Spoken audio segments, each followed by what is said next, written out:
नमस्कार दोस्तों, स्वागत है आपका आज की इस नई वीडियो में।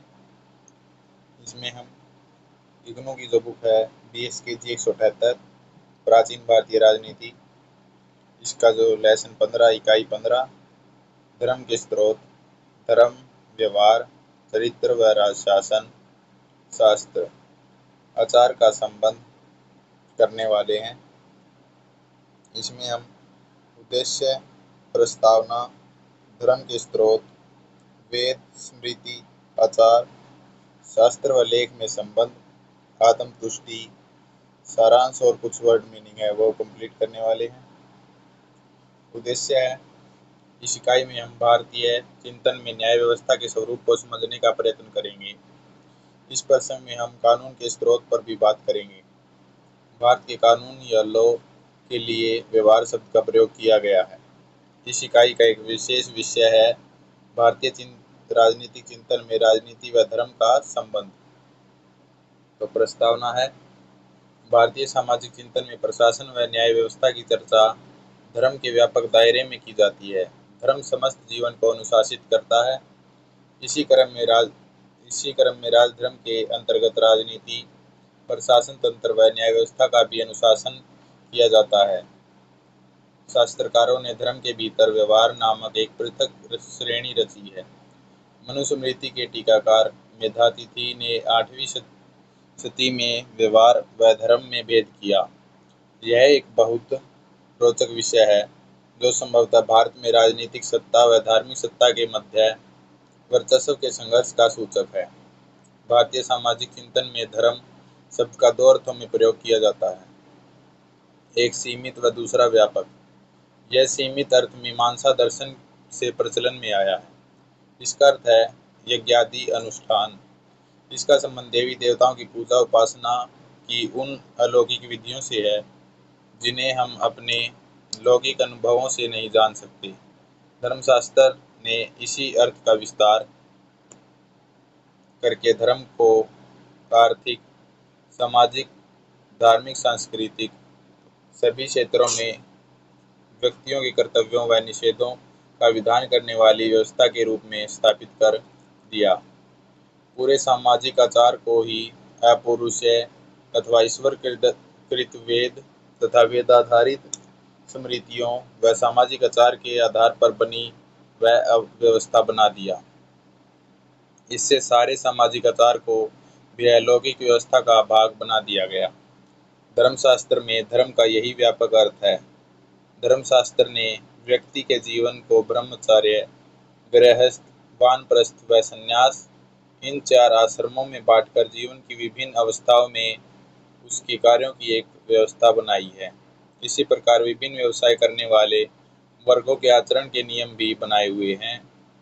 धर्मशास्त्र ने विभिन्न व्यवसाय करने वाले लोगों को अलग अलग समुदायों में विभक्त करके उनके व्यावसायिक कर्तव्यों का विधान किया, किंतु यह विभाजन व्यावसायिक कार्यों तक सीमित नहीं रहा, अपितु व्यक्तियों एवं समुदायों की सामाजिक स्थिति, अहर्ताओं व अनहर्ताओं का निर्धारण भी करता है।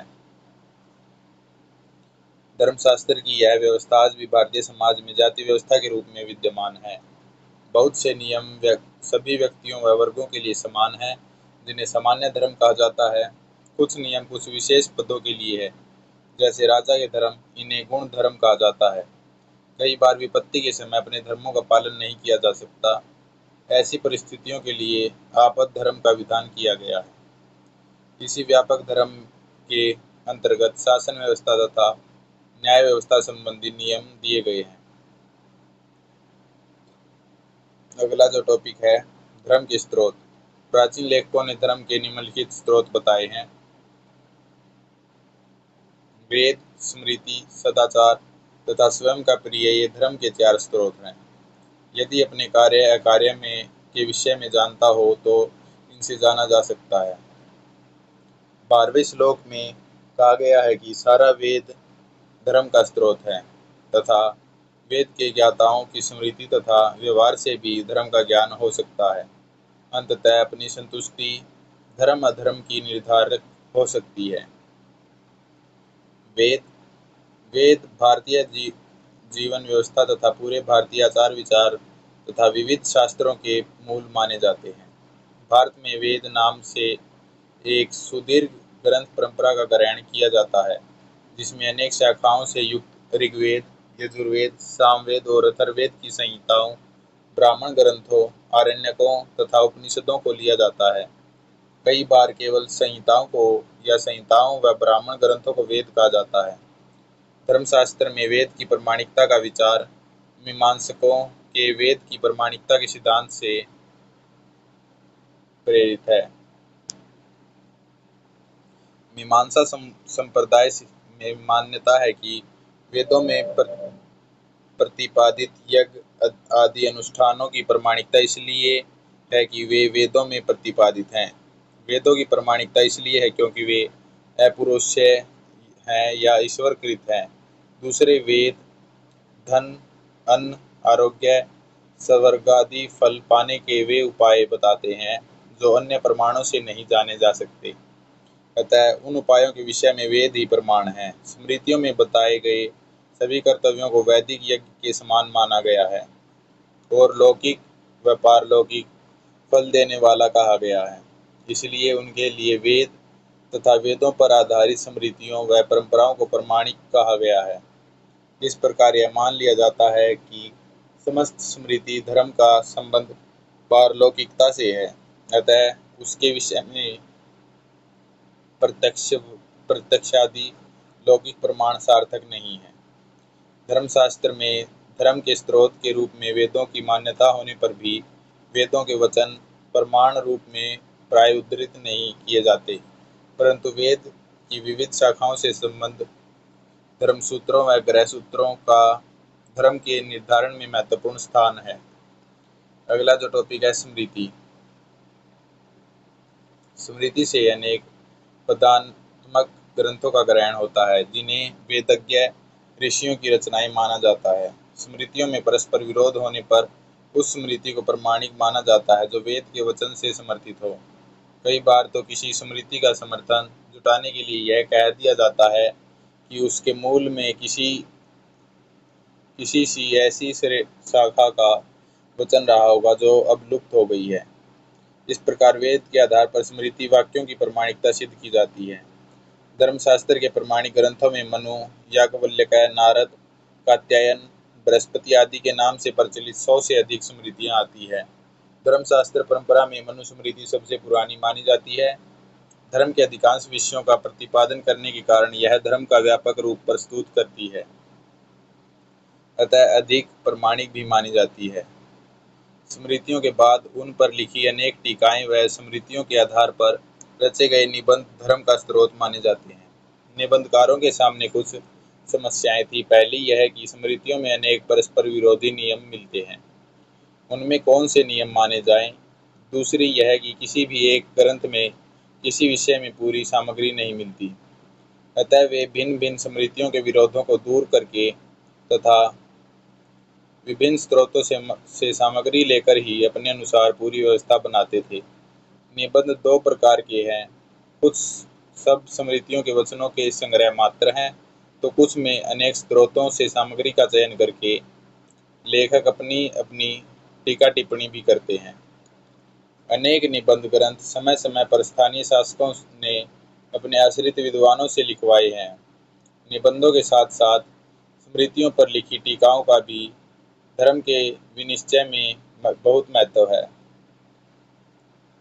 कुछ टीकाकार केवल संक्षेप में मूल का अर्थ स्पष्ट करते हैं, किंतु कुछ ने विस्तार से स्मृतियों के नियमों पर व्याख्याएं लिखी हैं, जिनमें वे अन्य स्मृतियों से सामग्री लेकर अपने मूल ग्रंथ का संवर्धन करते हैं तथा अन्य स्मृतियों से विरोध होने पर अपने मूल का समर्थन भी करते हैं। इस क्रम में टीकाकार पक्ष प्रतिपक्ष की युक्तियों का विवेचन करके अपना निष्कर्ष देते हैं। ऐसे प्रसंग धर्म के बदलते रूप का प्रमाण है कि कैसे और क्यों किसी नियम में परिवर्तन लाया गया। टीकाओं का एक महत्व यह है कि मूल स्मृतियों में तो केवल नियम दिए गए हैं, पर टीकाओं में उनके कारणों का विवेचन भी मिल जाता है, जिससे बहुत से नियमों की सार्थकता समझने में आसानी हो जाती है। अगला पॉइंट है आचार।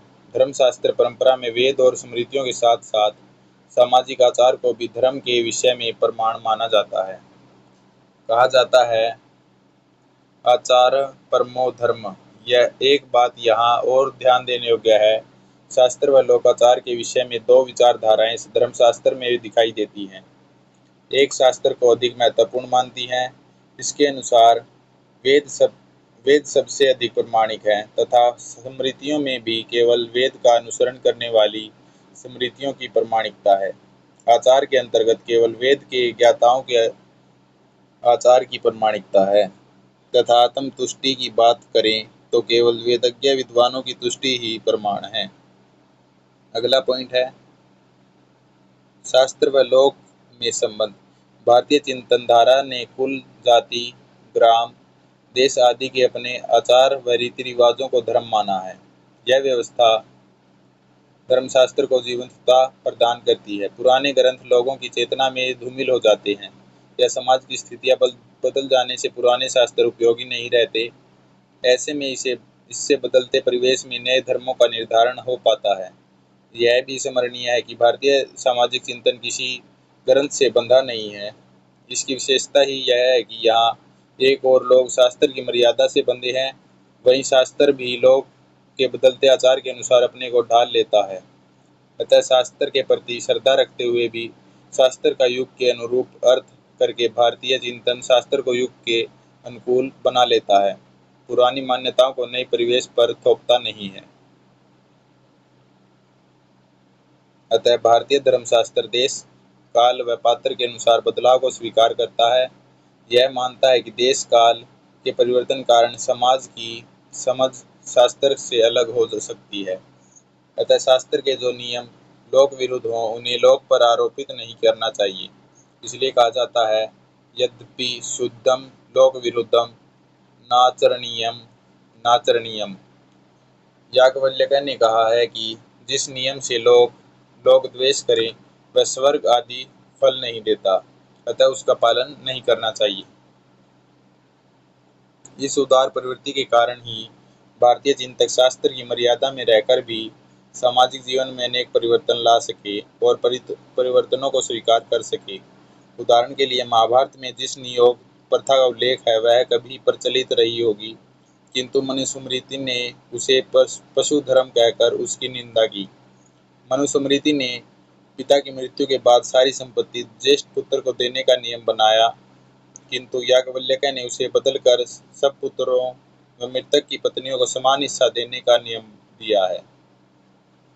अनेक स्मृतियों ने पुत्रहीन विधवा को उसके पति की संपत्ति में हिस्सा नहीं दिया, किंतु याज्ञवल्क्य ने दे दिया। इसलिए याज्ञवल्क्य स्मृति ने के टीकाकार विज्ञानेश्वर ने पुत्रहीन विधवा के अधिकार के लिए अन्य अनाम धर्मशास्त्रियों से जमकर बहस की और उसके अधिकार को शास्त्र सम्मत सिद्ध किया। इस प्रकार धर्मशास्त्र में समाज की जड़ता दूर करके उसमें नित्य नई ऊर्जा का संचार करने की क्षमता है। अगला जो पॉइंट है आत्मतुष्टि। आत्मतुष्टि धर्म का चौथा प्रमाण है, किंतु इसका अभिप्राय यह नहीं है कि जिसका जो मन करे वही कर ले। विकल्पे आत्मतुष्टि प्रमाणम, अर्थात जहाँ शास्त्र में विकल्प से दो या अधिक विरोधी नियम हो, केवल वहाँ ही व्यक्ति अपनी इच्छा से कोई एक विकल्प चुन सकता है। दूसरे जहाँ शास्त्र या लोकाचार का कोई नियम न हो वहाँ आत्मतुष्टि काम आ सकती है, पर यहाँ भी हर किसी को नियम रचने का अधिकार नहीं। विविध नैतिक गुणों से संपन्न वेद व स्मृति शास्त्रों के विद्वान ही ऐसी स्थिति में स्वयं विचार करके नियम का निर्धारण कर सकते हैं। इस प्रकार आत्मतुष्टि को प्रमाण मानकर धर्मशास्त्र ने नई परिस्थितियों में नए नियम बनाने के लिए अवकाश छोड़ा है। अगला जो पॉइंट है कानून के अर्थ में व्यवहार तथा उसके स्रोत। जैसा कि हमने ऊपर देखा है कि धर्म के दो अर्थ हैं, एक सीमित और एक व्यापक। उस व्यापक अर्थ में राजधर्म भी धर्म का हिस्सा है। अतः स्मृतियों में शासन व्यवस्था और न्याय व्यवस्था की चर्चा व्यापक धर्म के अंतर्गत की गई है। न्याय व्यवस्था धर्म का वह भाग है जो राजा या राज्य के अधीन है। भारतीय ज्ञान परंपरा में न्याय व्यवस्था को व्यवहार कहा जाता है। धर्म के तीन भाग हैं: आचार, व्यवहार व प्रायश्चित। इसमें व्यवहार एक पृथक भाग है। इस प्रसंग में यह प्रश्न बहुत सार्थक है कि धर्म और व्यवहार में क्या संबंध है। इससे जुड़े अनेक प्रश्न हैं। न्याय व्यवस्था के संचालन में राज्य के क्या अधिकार हैं? क्या राजा व राज्य के अधिकारी वैदिक परंपरा के शास्त्रों से बंधे हैं या न्याय तंत्र एक स्वतंत्र राजनीतिक व्यवस्था है? इसके दो उत्तर दिए जा सकते हैं। पहला कि धर्म शास्त्र की परंपरा में राजधर्म व न्याय व्यवस्था धर्म का भाग है, अतः राजा भी इस धर्म के अधीन है। दूसरा पक्ष अर्थशास्त्र परंपरा का है, जो राजा की स्वाधीनता का प्रतिपादन करती है। राजा को धर्म का पालन करना है, किंतु अपने कार्य का निर्वाह वह स्वतंत्र होकर करे। इसके लिए वह किसी अलौकिक शक्ति से युक्त किसी गुरु या सिद्ध पुरुष या ब्राह्मण के अधीन नहीं। राजशक्ति अपने आप में न्याय करने में समर्थ है। राजा को शास्त्रज्ञ विद्वानों की सलाह अवश्य लेनी चाहिए, किंतु निर्णय करने का अधिकार राजा के पास है। इस विवाद का निरूपण अर्थशास्त्र के धर्मस्थीय नामक अधिकरण में किया गया है।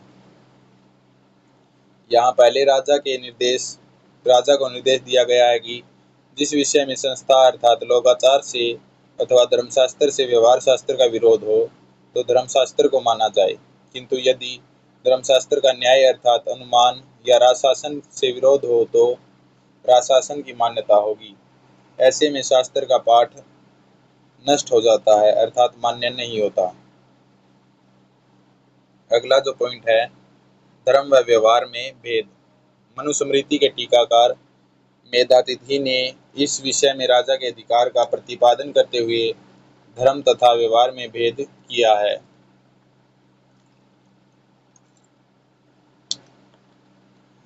धर्म को सीमित अर्थ में लेकर वे कहते हैं कि धर्म का संबंध उन अतिलौकिक अनुष्ठानों से है जिनकी प्रामाणिकता केवल वेद के आधार पर सिद्ध की जा सकती है तथा जिनका फल भी लौकिक कारण परंपरा से सिद्ध नहीं होता है।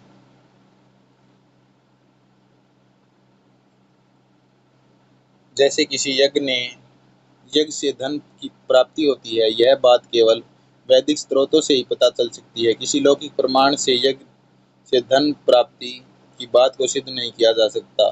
पुनः यज्ञ व धन की प्राप्ति के बीच कोई ज्ञात कारण भी नहीं है। मेधातिथि ने व्यवहार का धर्म से भेद करते हुए कहा है कि व्यवहार संबंधी नियम ज्ञान के सामान्य साधनों से जाने जा सकते हैं, उनके लिए वैदिक स्रोत की आवश्यकता नहीं है।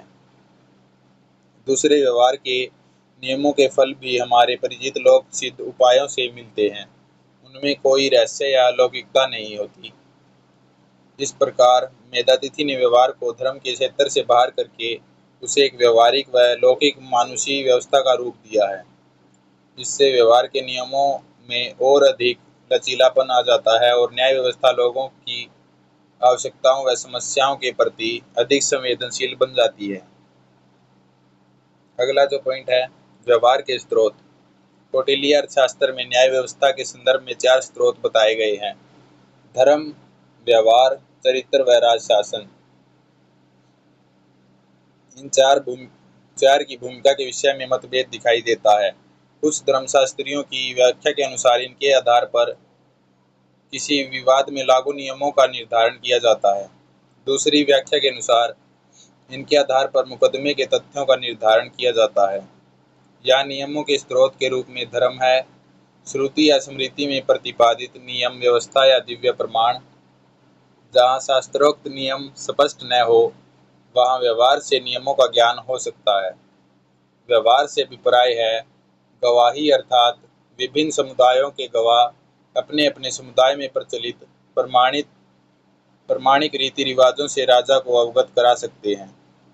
चरित्र वे सामाजिक रीति रिवाज हैं जो राजा द्वारा संकलित और मानित हो, अर्थात कई बार सामाजिक आचार को लिपिबद्ध करके राजा द्वारा मान्यता दी जाती थी। यह चरित्र कहलाता था। राजशासन का अर्थ है कि राजा की आज्ञा अर्थात राजा द्वारा अपने विवेक से बनाए गए नियम। कुछ धर्मशास्त्रीय ग्रंथों में इन चार के तथ्यों के निर्णय के आधार के रूप में प्रस्तुत किया गया है। उस दृष्टि से धर्म से अभिप्राय है नैतिकता, व्यवहार का अर्थ है साक्ष्य या गवाही, चरित्र का अर्थ है रीति रिवाज तथा राजशासन का अर्थ है राजा की आज्ञा। इसीलिए इससे अगले पद में कहा गया है कि धर्म सत्य पर टिका है। व्यवहार गवाहों पर, चरित्र संग्रह अर्थात राजा द्वारा संकलित एवं मानित सामाजिक आचार पर और राजशासन राजा की आज्ञा पर टिका है। यदि कोई पक्ष न्यायालय में आकर सच कबूल ले तो मुकदमे का निर्णय हो सकता है। यह धर्म के आधार पर निर्णय हुआ।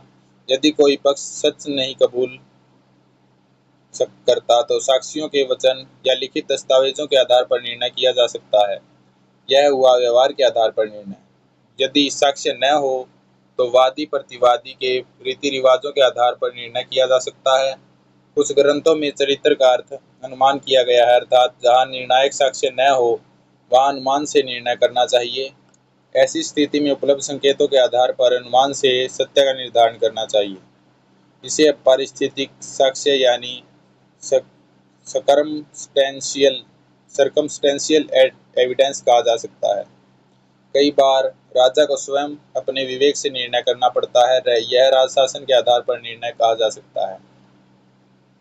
इस पद का चौथा पाद पश्चिम पूर्व बाधक है, बहुत महत्वपूर्ण है। इसका अर्थ है कि पहले वाला प्रमाण बाद के प्रमाण से बाधित हो जाता है, इसलिए विरोध होने पर बाद वाला प्रमाण ही मान्य होता है। व्यवहार धर्म का बाधक है, अर्थात जहाँ साक्ष्य स्पष्ट हो वहाँ वाक्य के आधार पर निर्णय नहीं किया जाना चाहिए। या यदि एक पक्ष दिव्य प्रमाण देना चाहे और दूसरा पक्ष मानवीय साक्ष्य की मांग करे तो दिव्य साक्ष्य नहीं दिया जा सकता। यदि कोई व्यक्ति भय से अपना दोष स्वीकार कर ले किंतु साक्ष्य के आधार पर वह निर्दोष सिद्ध हो तो उसे दोषी नहीं मानना चाहिए। यदि साक्षी खुद कहे किंतु अनुमान से उनकी बात गलत साबित हो तो साक्ष्य को नहीं मानना चाहिए। जब राजा को अपने विवेक से निर्णय करता है तो वह सभी पूर्व स्रोत बाधित हो जाते हैं। सारांश: भारतीय ज्ञान परंपरा में धर्म एक व्यापक व्यवस्था है। स्मृतियों में व्यवहार अर्थात राज्य द्वारा संचालित न्याय व्यवस्था भी धर्म का भाग है, किंतु मध्यकाल में मेधातिथि व अन्य अनेक धर्मशास्त्रियों ने न्याय को अलौकिक धर्म की परिधि से बाहर निकालने का प्रयास किया। विज्ञानेश्वर जैसे टीकाकारों ने धर्म की मर्यादा को मानकर भी सामाजिक आचार में महत्वपूर्ण परिवर्तन किए। भारतीय चिंतन में शास्त्र व लोक में कोई अनिवार्य विरोध नहीं है। शास्त्र परंपरा काफी लचीली है और लोगों की बदलती आवश्यकताओं व मान्यताओं के अनुसार उसमें परिवर्तन होते रहे हैं। चैप्टर होता है कंप्लीट और ये इसमें वर्ड मीनिंग सिर्फ 2 ही दिए गए हैं। व्यवहार राज्य द्वारा संचालित न्याय व्यवस्था और संस्था यानी लोकाचार की व्यवस्था।